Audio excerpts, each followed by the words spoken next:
অন্যান্য রেসিপিগুলোর তুলনায় কলমি শাকের এই রেসিপিটা দুর্দান্ত খেতে, স্বাদে গন্ধে অসাধারণ। কলমি শাকের এরকম একটা রেসিপি থাকলে গরম ভাতের সাথে যেমন ভালো লাগবে, রুটির দারুণ লাগবে।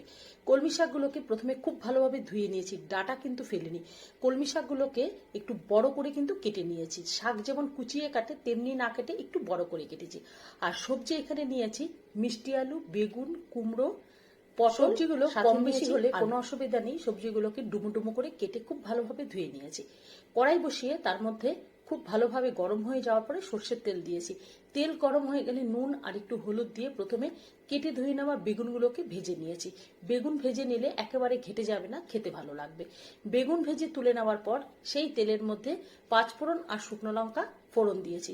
দারুণ একটা ঘ্রাণ বেরিয়ে আসলে কেটে নেওয়া সবজিগুলো তেলের মধ্যে এবার একটু নাড়াচাড়া করে নেবো, একটু ভাজা করে নিলে খেতে ভালো লাগবে। তারপর কেটে ধুয়ে নেওয়া কলমি শাকগুলোকে দিয়ে দিলাম। কলমি শাকগুলো বেশি একটু বড় করে কেটে নেবেন, খেতে ভালো লাগবে। খুব ভালোভাবে কলমি শাক সবজির সাথে মিলিয়ে দেওয়ার পর এর মধ্যে আমি মিষ্টি দিয়ে দিলাম। শাকে একটু মিষ্টি দিলে পানসা ভাব থাকে না। এইভাবে গ্যাস কমিয়ে খুব ভালোভাবে রান্না করে নিয়েছি। প্রথম অবস্থায় কিন্তু ঢাকা দেইনি। খুব ভালো করে রান্না করে নেওয়ার পর বেশি একটু শুকনো হয়ে গেছে, এর মধ্যে হাফ কাপ মতন জল ব্যবহার করেছি।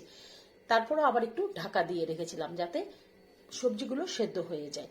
খুব সুন্দর করে রান্না করে নেওয়ার পর এর মধ্যে ঝালের জন্য কাঁচা লঙ্কা বাটা ব্যবহার করেছি। খুব ভালোভাবে মিলিয়ে দিয়ে নুন ঝালের পরিমাণটা দেখে নেওয়ার পরে এর মধ্যে ভেজে নেওয়া বেগুনগুলোকে খুব সুন্দর করে মিলিয়ে দিয়েছি।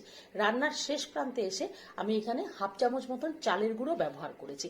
শাক রান্নার পরে বাটিতে রেখে দেওয়ার পরে যে জল ভাবটা বেরিয়ে যায়, এই চালের গুঁড়ো দিলে আপনাদের জল ভাব কিন্তু থাকবে না। আর চালের গুঁড়ো যদি না থাকে তাহলে একটুখানি ময়দাও ব্যবহার করতে পারেন। নুন ঝালের পরিমাণটা খুব ভালো করে দেখে নিয়েছি আর বেশি একটু মাখো মাখো মতন করে কিন্তু রান্না করেছি।